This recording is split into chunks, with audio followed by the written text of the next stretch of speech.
Welcome to Bharat today news.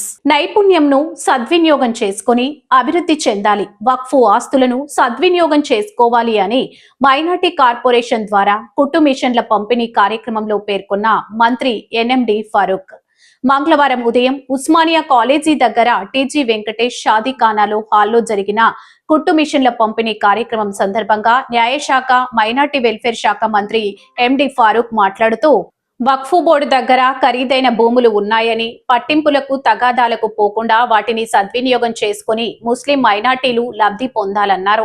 గతంలో కర్నూలు జిల్లాకు నేను మంత్రిగా ఉన్నప్పుడు కేఈ కృష్ణమూర్తి కూడా మంత్రిగా ఉన్నారు. అయ్యప్పరెడ్డి పార్లమెంటు సభ్యులుగా ఉన్నారు.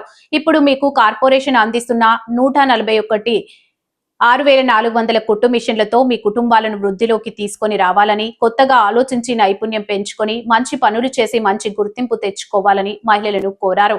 మీ నైపుణ్యాలను ఇంకా పెంచుకోవాలని, మీ పిల్లల భవిష్యత్తును తీర్చిదిద్దాలని వారిని కోరారు. ఈ సందర్భంగా పరిశ్రమలు, వాణిజ్యం మరియు ఫుడ్ ప్రాసెసింగ్ శాఖ మంత్రి టీజీ భరత్ మాట్లాడుతూ జిల్లాలో గత ప్రభుత్వ హయాంలో వక్ఫు కమిటీ ఏర్పాటు చేయకుండా ఉండిపోయారని, దానివల్ల ముస్లిం మైనార్టీలకు నష్టం జరిగిందని, కూటమి ప్రభుత్వం అధికారంలోకి వచ్చిన వెంటనే కమిటీ ఏర్పాటు చేయడం జరిగిందని మంత్రి తెలిపారు.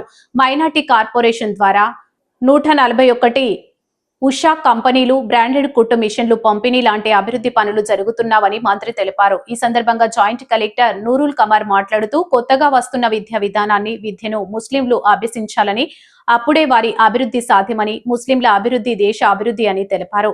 ఈ సమావేశానికి క్రిస్టియన్ కార్పొరేషన్ ఎండిఏ శేఖర్, జిల్లా minority welfare officer Sabiha Parveen, Haj committee member Mansoor Ali Khan, minority నాయకులు మహమ్మద్ ఖాన్, మహబూబ్ ఖాన్, జియావుల్ హక్, జుబేర్, సల్మాన్, ఇమ్రాన్, ఇన్ఛార్జీలు వెంకటేష్, సుక్రాన్లు పాల్గొన్నారు.